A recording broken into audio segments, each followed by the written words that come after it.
Hey, how's it going, YouTube? How y'all doing today? Y'all can see I got the cross fence put up. I got that finally made. I know I've been talking about that cross fence for a long time, but it got finished up yesterday. This whole cross fence thing, the reason I did it was so that if I ever needed to move the cattle to the back, or if I needed to ever keep them up front for whatever reason, I could just move them around utilizing that fence right there. Like right now, that pond back there is just down to its last few inches of water. Maybe it's normally like a 7-8 foot deep pond, but it's only got 2 or 3 inches of water in it right now. And so it's nasty water, and I don't want the cattle drinking it. And so right now I have it locked. I have the gate locked, and I have the animals up here so that they don't go to the back and drink that water. But I got these animals on hay right now, on just this soybean hay. It'll probably be about a week. Probably about 5, 6, 7 days, something like that, before I can get a load of corn in here. I'm gonna call my grain broker today. But, yep, I don't have any grain. It's not really a good idea. If I can get corn for $215 a ton, it ain't really a good idea for me to go to the store and pick up a ton of grain for twice that price, for $430. And so, yep, I'm just gonna have to, well, these animals, they're not gonna starve or anything, but they just gonna be on grain, or they just gonna be on hay for a few days. It's okay, it's not the end of the world. But this time around, I got the animals situated. This animal right here, I'm gonna take him to market. He's just one of my plainer animals. There's not really any reason for me to keep him around. I'm gonna take this one to animal. I'm gonna take this one to market right here too. She is just a very, very, very short cow, or a heifer. She just real kind of she not small. She's not small framed. She's just real short. I think she is what they call an Aberdeen Angus, or a lowline Angus, or something like that. But she's just very short. So I'm gonna take her. I'm gonna take him. I gotta figure out who else I'm gonna take, but I'm gonna take this one too. This guy right here, I'm gonna take him. I'm gonna take him just because he's so big. This one right here, he is just so large, there ain't really any reason for me to keep him around anymore. He needs to go to market, and he needs to go to a feed yard, and they're gonna get him situated. And well, I've been debating, I may take this animal too right here. This little heifer calf right here, I may take her too right there, but that may be the 4th animal that I take. And she's just kind of a small framed animal too. She's a very, very good animal in terms of she's just a good animal, but she's just very small. She's not short, she's just kind of thin. She's not thin either, because thin is what they call a hungry animal. She's just kind of narrow. She's just a little bit narrow. And so that she'll probably be the 4th animal that I take. And the rest of these animals, I'm gonna keep them until they're ready to go to market. I don't really want to sell my high dollar animals until they're completely ready to go to market. Like she probably needs to go here pretty soon. This one, he's just kind of a slow grower too. He's just a little bit of a slow grower. He's not skinny or thin or anything like that. Not short. He's a little bit short. That's probably the best way to put it. He's probably just a little bit short. But animals like this one right here, like my Brangus, this is a good looking animal right here. He's got a bit of an ear on him, but he's still probably gonna bring in some good money. This one right here, my black white face, little guy right there. I really want to give him a little bit more time to put on that last little bit of a hefty weight. I know that I can take these animals to 800 pounds, zero problem. I just need to give them some more food, and I just need to give them some more time, and I'll be able to make a lot of money on them. And so that's the thing about for me right now. My big thing is that there ain't really any reason for me to go all cash The reason that I've chosen the 4 animals to take to market this time that I'm gonna take is because I really only need about $2,800 more or so, or something like that, 3 grand or something, $3,500 or so, to pay off all of my cattle debt. So if I just make $3,500 more, I'll be able to pay off all the debt that I have on these animals. And so I'm just gonna take the animals that I just don't really have. It ain't really in my best interest to really keep them anymore. They for various reasons. I mean, you see this animal right here. She ain't a bad looking animal, but you see when I look at her across the top, she's just kind of narrow. If she was wider this way and this way, she would have been a very well. She would have been a very hefty animal. She would have been very heavy. You see how this girl right here, she very short. This one right here, the low line, she very short. But across the top, she's wider. She's wider across the top. And so, if I sell these 4 animals that I've got picked out right now, I'll be able to pay the rest of my cattle debt back. I'll be able to pay off my cattle debt. And then the rest of these animals, I'll just hold on to them so that I'm able to just make more money on them. Like this guy right here, I don't know if he's ready for market exactly just quite yet, but he I want to see if he gets a little bit taller. He's just kind of short. And so I think him right here and him right here, they're gonna be going with the black white face little guy and that Brangus. If I can, I put all 5 of them on the trailer and take them.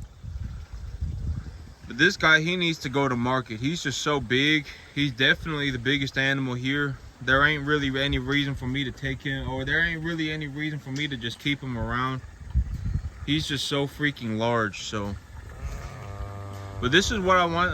I mean, he kind of went a little bit too far. He's just a bit too big, but it's okay. But these 4 animals, I just need to make less than $1,000 an animal for me to be able to have enough capital to pay back my debt. And once I pay back my debt, I can open up new credit lines and look for new animals.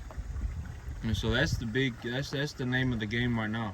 That's the game plan right now. But I'm gonna get this shipping container. I'm gonna get it built. I'm gonna get it built out so that I have a couple ports on it, so that I'm able to dump grain into it. And then I'm gonna order a load of corn. I'm gonna get a load of corn over here, and then I'll be feeding cattle corn. The thing about corn is that corn is low in protein, and it's very digestible. It's very high in energy. And so one of the things that I need to do right now is that I need to find a grass. If I found 2 or 3 cultivars of grass that I could run a test plot on back here with.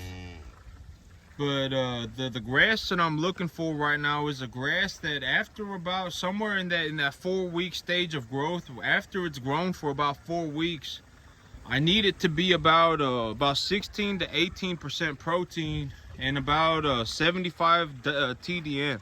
Man, these cattle pushing me around. Let me get out of here real quick. They're pushing me around with their head because they want some grain. But one of the things that I need to look around for, I need to get on the internet, and I need to find some information, is a grass that has about a 75 TDN and 16 to 18% protein at 4 weeks of development. So after it's grown for 4 weeks, it needs to have a 75 TDN and a 16 to 18% protein. And the big problem with this this ryegrass that I had grown last year, the big problem with the ryegrass that I saw last year was that the ryegrass, when it has that 75 TDN, it has like 24% protein or something like that. I mean, when that ryegrass, it grows in after about 4 weeks, it will make these animals have diarrhea like nobody's business. I mean, they will start having diarrhea real bad, and the diarrhea will have gas in it, and so it's not good in terms of, well, I mean, it's a very good quality grass. But the thing about the ryegrass is that after about 6 weeks, it's like I don't remember exactly, but it goes from being like a nuclear hot grass to being to having gone to seed like within a month. Man, this calf is just, I'm trying to get her to leave me alone, dang. But this is that little black Angus heifer calf that kept hitting me with her head when I first brought her in, and she wants grain, so she keeps hitting me in the leg. I mean, look at this. What am I about to do with this? This is a big old animal, and she keeps hitting me with her head because she wants grain. But it's too bad because I don't got any grain. It's too bad, huh? You're not gonna die or nothing. Ow! This one doing it too now. Hey, leave me alone. But yep, that's the problem with the grass right now, is with the ryegrass. And the reason that I wouldn't grow the ryegrass again was because the ryegrass, it goes from being this nuclear hot grass to being this grass that is just like gone to seed very quickly. And the sorghum Sudan grass was kind of the perfect grass in terms of having the proper amount of digestibility and protein levels at a given time, at any given time. The sorghum Sudan grass was kind of the perfect grass. But the sorghum Sudan grass, if I leave the cattle on it to just graze on it, the problem with the sorghum Sudan grass is if they graze it down to the ground, that last 6 inches of the stalk will have a lot of prussic acid in it, and it could cause a lot of problems in the animals.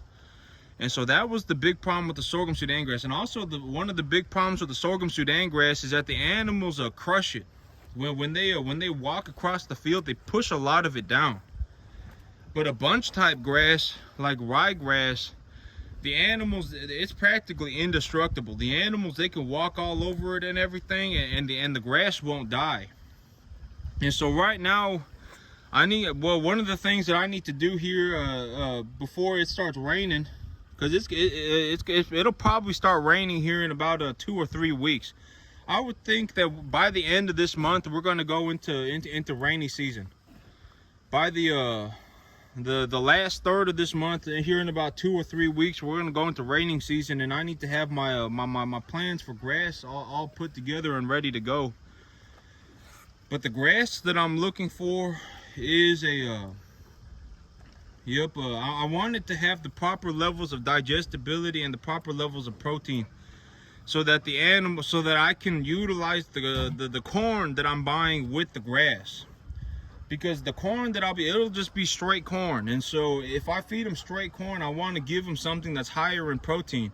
But also with the animals, when making a nutrition plan for cattle, especially lightweight cattle, like if I was going to sit here and I was going to make a plan on a feed plan for these cattle, on what I'm going to feed these animals, when I make a feed plan for a 2.5 weight animal, it's going to be different than a feed plan for a 3.5 weight animal, for a 4.5 weight animal, for a 5.5 weight animal, all the way up to an 8.5 weight animal. And then even on a finishing diet, the feed plan would be different. But on that 2.5 weight to 3.5 weight, at that range, the digestibility, the TDN of the feed should really be about 75. It should be about 75 TDN with about 16 to 18% protein. Anywhere from 16% protein would be good, in my belief. So about 16% protein with 75 TDN. And so when I make a diet plan for these animals, and when I make a diet plan for the animals that I plan to be bringing in, that's what I'm looking for: 75% TDN and 16% protein. However, which way I can get to that, I can get to it. If I can get to it by utilizing a grain grass, and then if I can utilize it by growing grass to a certain stage of development, and then feeding them corn on top of that grass, that's my plan on doing it. That's how I plan on doing it. But at 75 TDN and 16% protein, even at 2.5 weight, if the animals get put on the feed properly, they'll gain weight very quickly. They'll gain weight very quickly. But that's it for me today, YouTube. Y'all have a good one.